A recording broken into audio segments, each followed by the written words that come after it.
سطور الصحافة من بريس 23. معكم لامار أركندي.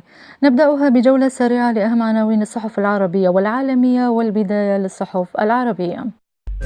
ألقت صحيفة الجزيرة السعودية الضوء على مشروع التمدد الإيراني في الفراغ المتاح. كتبت صحيفة الرأي العام الكويتية محذرة: لا تستبشروا خيرا من أمريكا أبدا.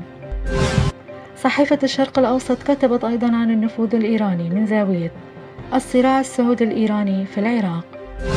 عنونت صحيفة القدس العربي اللندنية محورها ب نتنياهو وبوتين: غرام الأفاعي ومصير الأسد.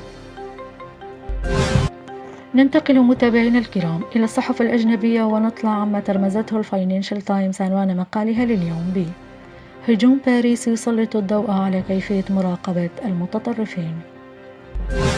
ديلي ميل البريطانية تتساءل: هل قتل البغدادي بغارة جوية؟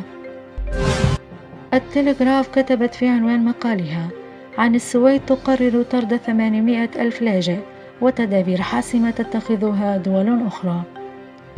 مجلة بيزنس ويك الأمريكية تتحدث عن حقائق غير معروفة عن جهادي ليبيا من عهد القذافي إلى الحرب الأهلية. وصلنا لختام جولتنا من سطور الصحافة من بريس 23. ترقبونا متابعينا الأكارم في عناوين جديدة تحمل مستجدات ورؤى لآخر الأحداث التي يشهدها العالم. نشكركم على حسن المتابعة. ابقوا في أمان الله وحفظه. إلى اللقاء.